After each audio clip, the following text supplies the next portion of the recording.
आदरणीय अध्यक्ष जी, नए संसद भवन का ये प्रथम और ऐतिहासिक सत्र है।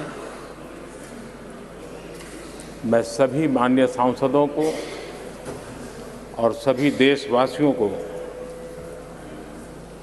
बहुत बहुत शुभकामनाएं देता हूं।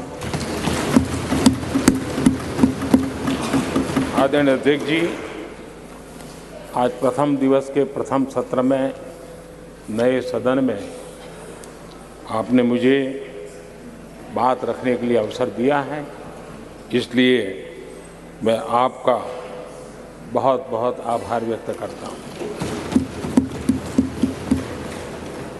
इस नए संसद भवन में मैं आप सभी माननीय सांसदों का भी हृदय से स्वागत करता हूं।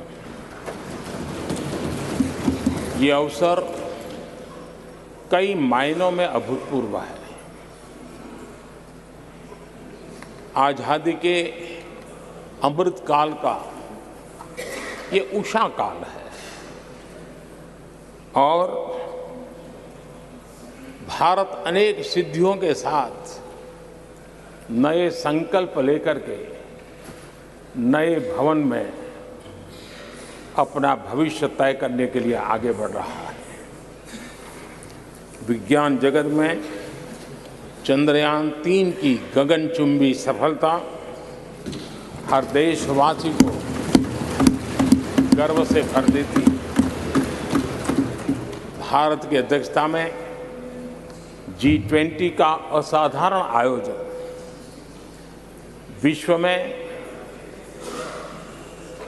इच्छित प्रभाव, इस अर्थ में ये अद्वितीय उपलब्धियां हासिल करने वाला एक अवसर भारत के लिए बना। इसी आलोक में आज आधुनिक भारत और हमारे प्राचीन लोकतंत्र का प्रतीक नए संसद भवन का शुभारंभ हुआ है।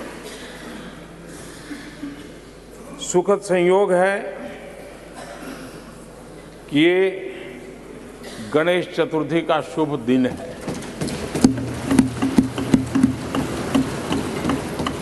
गणेश जी शुभता और सिद्धि के देवता है।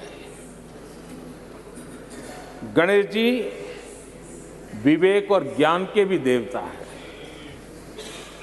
इस पावन दिवस पर हमारा ये शुभारंभ संकल्प से सिद्धि की ओर एक नए विश्वास के साथ यात्रा को आरंभ करने का है। आजादी के अमृतकाल में हम जब नए संकल्पों को लेकर के चल रहे हैं, तब अब जब गणेश चतुर्थी का पर्व आज है, तब लोकमान्य तिलक की याद आना बहुत स्वाभाविक है। आजादी के आंदोलन में लोकमान्य तिलक जी ने गणेश उत्सव को एक सार्वजनिक गणेश उत्सव के रूप में प्रस्तावित करके पूरे राष्ट्र में सुराज्य की आहलेख जगाने का माध्यम बनाया था। लोकमान्य तिलक जी ने गणेश पर्व से सुराज्य की संकल्पना को शक्ति दी। उसी प्रकार से आज ये गणेश चतुर्थी का पर्व लोकमान्य तिलक जी ने स्वतंत्र भारत स्वराज्य की बात कही थी। आज हम समृद्ध भारत गणेश चतुर्थी के पावन दिवस पर उसकी प्रेरणा के साथ आगे बढ़ रहे हैं।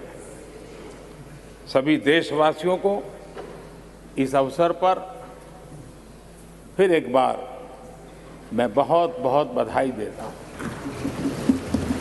आदरणीय अध्यक्ष जी, आज संवत्सरी का भी पर्व है। ये अपने आप में एक अद्भुत परंपरा है। इस दिन को एक प्रकार से क्षमा वाणी का भी पर्व कहते हैं। आज मिच्छामि दुक्कड़म कहने का दिन है।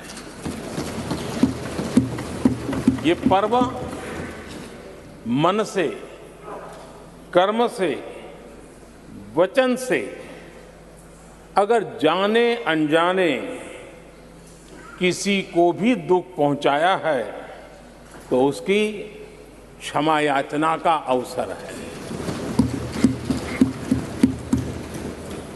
मेरी तरफ से भी पूरी विनम्रता के साथ, पूरे हृदय से आप सभी को, सभी सांसद सदस्यों को और सभी देशवासियों को मिच्छामि दुक्कड़म।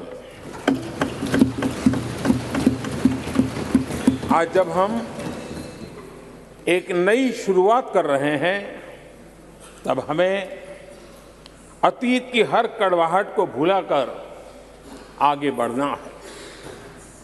इस स्पिरिट के साथ जब हम यहां से हमारे आचरण से, हमारी वाणी से, हमारे संकल्पों से जो भी करेंगे देश के लिए, राष्ट्र के एक एक नागरिक के लिए वो प्रेरणा का कारण बनना चाहिए और हम सबको इस दायित्व को निभाने के लिए भरसक प्रयास भी करना चाहिए। आदरणीय अध्यक्ष जी, ये भवन नया है, यहां सब कुछ नया है, सारी व्यवस्थाएं नई हैं। यहां तक आपके सब साथियों को भी आपने एक नए रंग रूप के साथ प्रस्तुत किया है।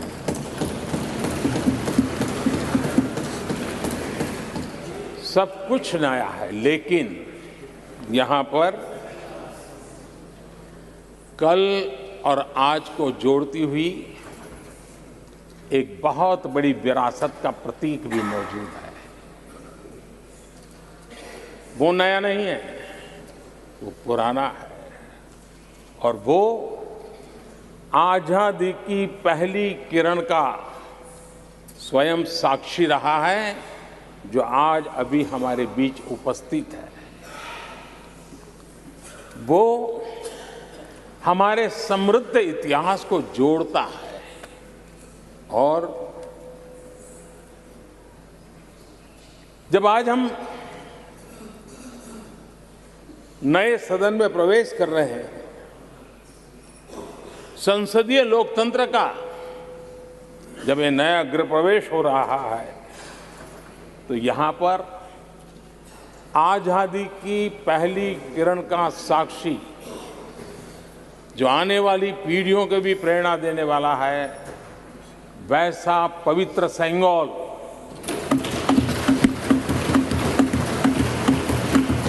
और ये वो सेंगोल है जिसको भारत के प्रथम प्रधानमंत्री पंडित नेहरू का स्पर्श हुआ था। ये पंडित नेहरू के हाथों में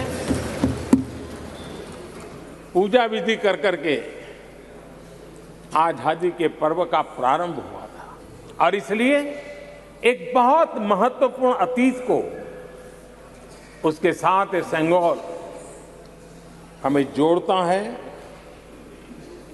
तमिलनाडु की महान परंपरा का वो प्रतीक तो है ही, देश को जोड़ने का भी, देश की एकता का भी वो प्रतीक है। और हम सभी माननीय सांसदों को हमेशा जो पवित्र सेंगोल पंडित नेहरू के हाथ में शोभा देता था, वो आज हम सब की प्रेरणा का कारण बन रहा है। इससे बड़ा गर्व क्या हो सकता है। आदरणीय अध्यक्ष जी, नए संसद भवन की भव्यता आधुनिक भारत के महिमा को भी मंडित करती है। हमारे श्रमिक, हमारे इंजीनियर्स, हमारे कामगारों, उनका पसीना इसमें लगा है और कोरोना काल में भी उन्होंने जिस लगन से इस काम को किया है, क्योंकि मुझे कार्य जब चल रहा था तब उन श्रमिकों के बीच आने का बार बार मौका मिलता था और खास करके मैं उनके स्वास्थ्य को लेकर के उनसे मिलने आता था। लेकिन ऐसे समय भी उन्होंने इस बहुत बड़े सपने को पूरा किया। आज मैं चाहूँगा कि हम सब हमारे उन श्रमिकों का, हमारे उन कामगारों का, हमारे इंजीनियर्स का हृदय से धन्यवाद करें, हृदय से, क्योंकि उनके द्वारा निर्मित भावी पीढ़ियों को प्रेरणा देने वाला है। और 30,000 से ज़्यादा श्रमिक बंधुओं ने परिश्रम किया है, पसीना बहाया है इस भव्य व्यवस्था को खड़ी करने के लिए और कई पीढ़ियों के लिए ये बहुत बड़ा योगदान है। माननीय अध्यक्ष जी, मैं उन श्रमयोगियों का नमन तो करता ही, लेकिन एक नई परंपरा का प्रारंभ हो रहा है, इसका मुझे अत्यंत आनंद है।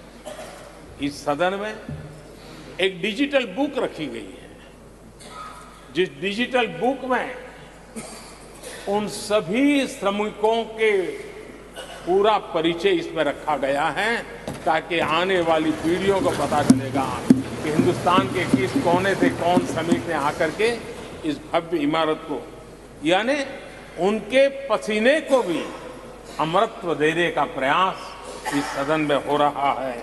ये एक नई शुरुआत है, शुभ शुरुआत है और हम सब के लिए गर्व की शुरुआत है। मैं इस अवसर पर 140 करोड़ देशवासियों की तरफ से, मैं इस अवसर पर लोकतंत्र की महान परंपरा की तरफ से हमारे इन श्रमिकों का अभिनंदन करता हूं। आदरणीय अध्यक्ष जी, हमारे यहां कहा जाता है यत् भावो तद् भवति, और इसलिए हमारा भाव जैसा होता है वैसे ही कुछ घटित होता है। यद् भावो तद् भवति, और इसलिए हम जैसी भावना करते हैं और हम जैसी भावना करके प्रवेश किया है, मुझे विश्वास है भावना भीतर जो होगी हम भी वैसे ही खुद भी बनते जाएंगे और वो बहुत बड़ी स्वाभाविक है। भवन बदला है, मैं चाहूंगा भाव भी बदलना चाहिए, भावना भी बदलनी चाहिए।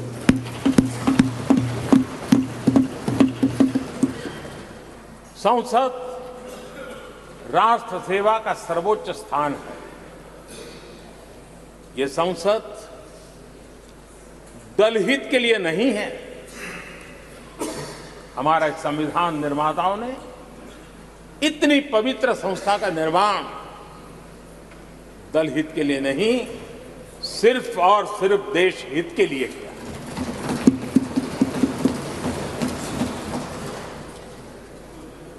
नए भवन में हम सभी अपने वाणी से, विचार से, आचार से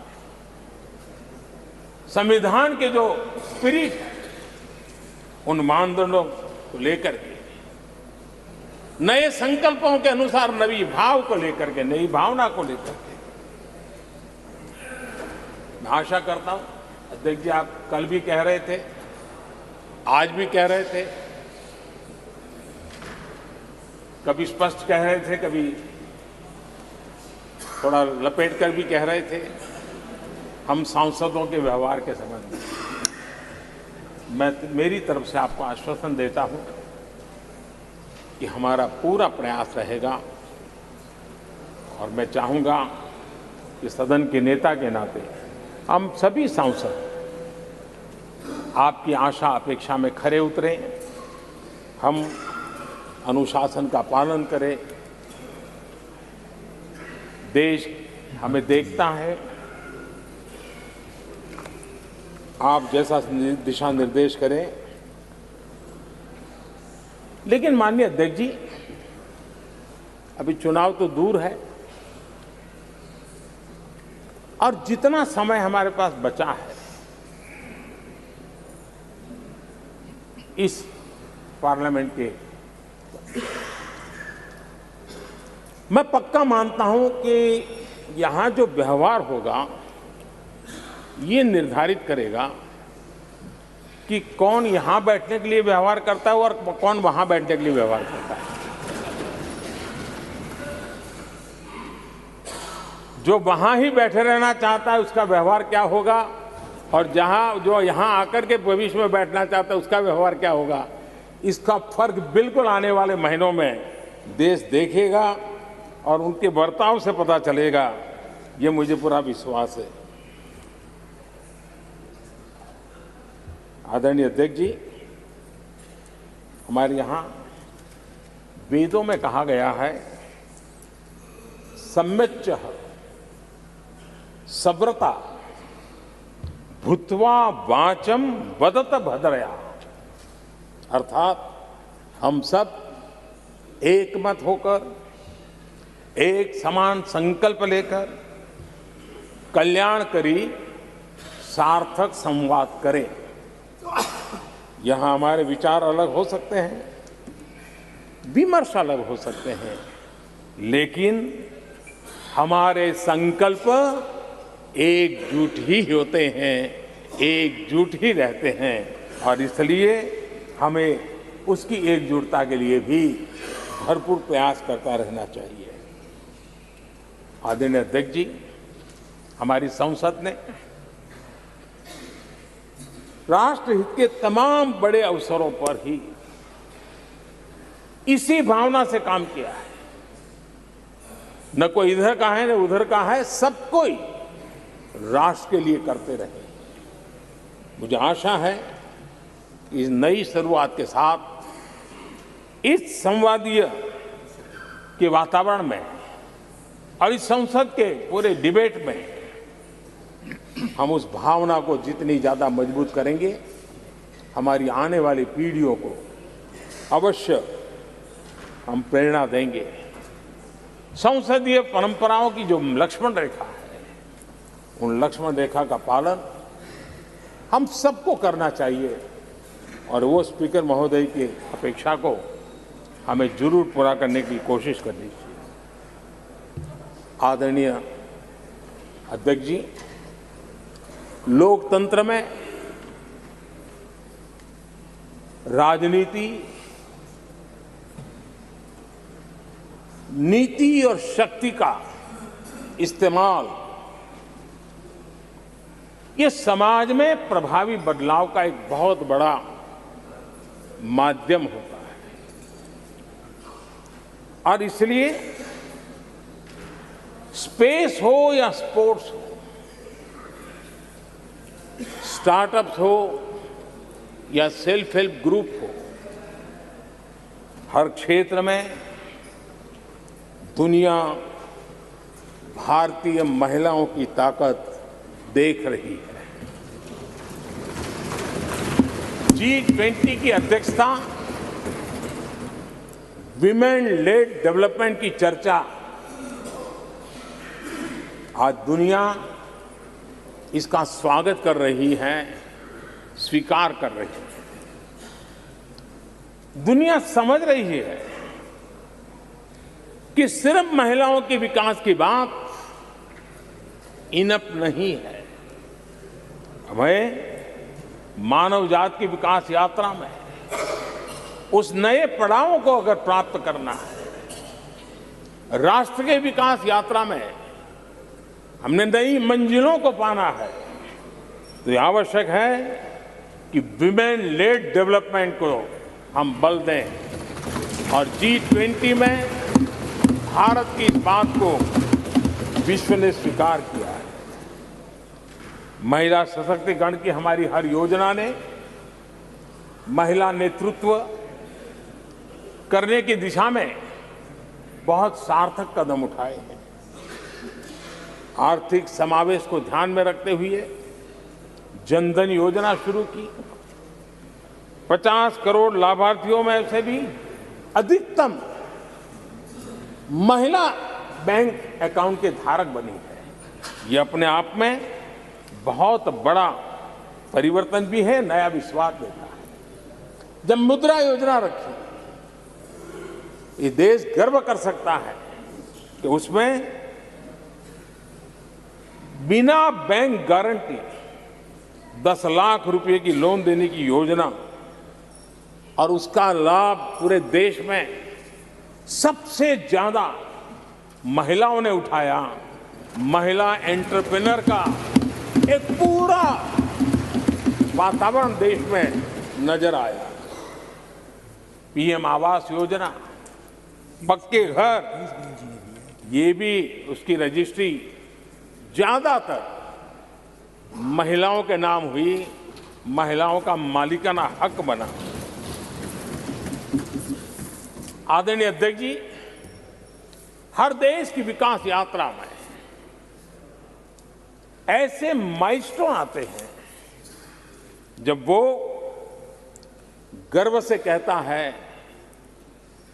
कि आज के दिन हम सब ने नया इतिहास रचा है। ऐसे कुल पल जीवन में प्राप्त होते हैं। और आदरणीय अध्यक्ष जी, नए सदन के प्रथम सत्र के प्रथम भाषण में मैं बड़े विश्वास और गर्व से कह रहा हूं कि आज की ये पल, आज का ये दिवस, संवत्सरी हो, गणेश चतुर्थी हो, उससे भी आशीर्वाद प्राप्त करते हुए इतिहास में नाम दर्ज करने वाला समय है।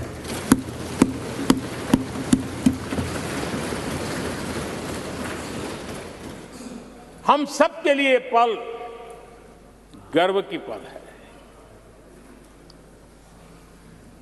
अनेक वर्षों से महिला आरक्षण के संबंध में बहुत चर्चाएं हुई हैं, बहुत वाद विवाद हुए हैं। महिला आरक्षण को लेकर संसद में पहले भी कुछ प्रयास हुए हैं। 1996 में इससे जुड़ा बिल पहली बार पेश हुआ था। अटल जी के कार्यकाल में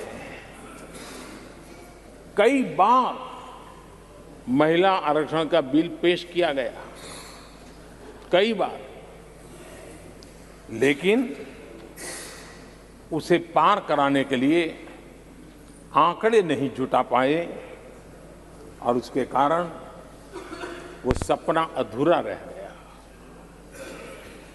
महिलाओं को अधिकार देने का, महिलाओं की शक्ति का उपयोग करने का वो काम, शायद ईश्वर ने ऐसे कई पवित्र काम के लिए मुझे चुना है।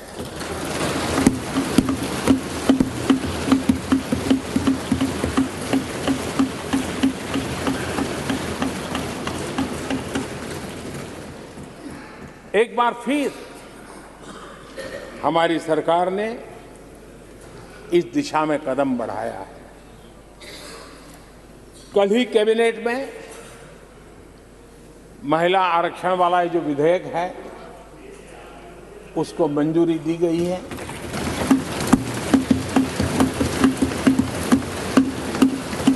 आज 19 सितंबर की ये तारीख इसीलिए इतिहास में अमरत्व को प्राप्त करने जा रहे हैं। आज जब महिलाएं हर सेक्टर में तेजी से आगे बढ़ रही हैं, नेतृत्व कर रही है, तो बहुत आवश्यक है कि नीति निर्धारण में, पॉलिसी मेकिंग में हमारी माताएं, बहनें, हमारी नारी शक्ति अधिकतम योगदान दें, ज्यादा से ज्यादा योगदान दें। योगदान ही नहीं, वे महत्वपूर्ण भूमिका निभाएं। आज इस ऐतिहासिक मौके पर नए संसद भवन में सदन की पहली कार्यवाही के रूप में उस कार्यवाही के अवसर पर देश के इस नए बदलाव का आह्वान किया है और देश की नारी शक्ति के लिए सभी सांसद मिलकर के नए प्रवेश द्वार खोल दें, इसका आरंभ हम इस महत्वपूर्ण निर्णय से करने जा रहे हैं। विमेन लेड डेवलपमेंट के अपने संकल्प को आगे बढ़ाते हुए हमारी सरकार आज एक प्रमुख संविधान संशोधन विधेयक प्रस्तुत कर रही है। इस विधेयक का लक्ष्य लोकसभा और विधानसभाओं में महिलाओं की भागीदारी का विस्तार करने का है। नारी शक्ति वंदन अधिनियम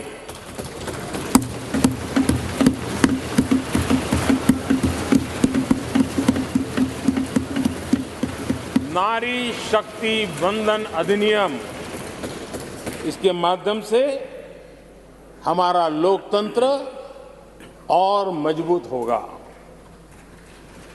मैं देश की माताओं, बहनों, बेटियों को नारी शक्ति वंदन अधिनियम के लिए बहुत बहुत बधाई दूंगा। मैं सभी माताओं, बहनों, बेटियों को आश्वस्त करता हूं कि हम इस बिल को कानून बनाने के लिए संकल्पबद्ध है।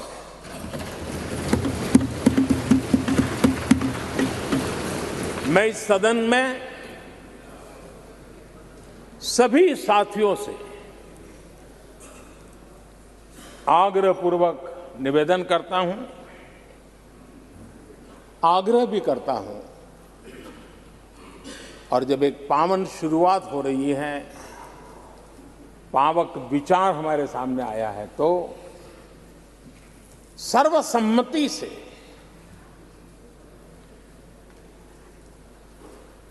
जब ये बिल कानून बनेगा तो उसकी ताकत अनेक गुना बढ़ जाएगी।